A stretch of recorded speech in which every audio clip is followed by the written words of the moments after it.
नमस्कार मित्रांनो, only education या यूट्यूब चॅनलवर आपल्या सर्वांचे स्वागत आहे.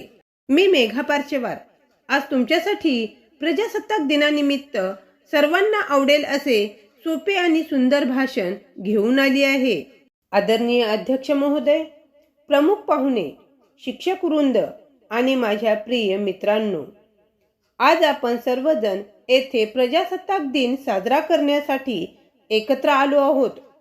हा दिवस आपल्या देशाच्या इतिहासातील अत्यंत महत्त्वाचा दिवस आहे, कारण याच दिवशी भारताने स्वतःचे संविधान स्वीकारून एक स्वतंत्र, सार्वभौम, समाजवादी, धर्मनिरपेक्ष आणि लोकशाही राष्ट्र म्हणून ओळख निर्माण केली. संविधान आहे आपल्या स्वातंत्र्याची शान, न्याय समानतेचा देतो तोच ज्ञान, हक्क व कर्तव्यांची घालतो साखळी, भारत घडवतो नवी उज्ज्वल वाटचाली.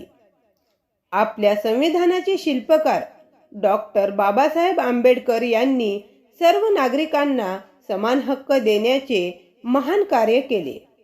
जाती, धर्म, भाषा, प्रदेश या पलीकडे जाऊन सर्वांना एक समान अधिकार देणे हीच आपल्या संविधानाची खरी ताकद आहे. संविधानामुळेच आज आपण मुक्तपणे बोलू शकतो, शिक्षण घेऊ शकतो आणि आपले विचार व्यक्त करू शकतो. प्रजासत्ताक दिन म्हणजे केवळ ध्वजारोहण किंवा परेड नव्हे, तर आपल्या जबाबदाऱ्यांची जाणीव करून देणारा दिवस आहे. देशाचा विकास केवळ सरकारच्या हातात नाही, तर प्रत्येक नागरिकांच्या प्रामाणिक कर्तव्यात दडलेला आहे. शिस्त, प्रामाणिकपणा, परिश्रम आणि देशप्रेम या मूल्यांचा अंगीकार केल्यासच भारत महासत्ता बनेल. आजच्या दिवशी आपण सर्वांनी संविधानाचे पालन करण्याची, देशासाठी प्रामाणिकपणे काम करण्याची आणि समाजात एकता राखण्याची शपथ घेऊया. एवढे बोलून मी माझे छोटेसे भाषण संपवते. जय हिंद, जय भारत.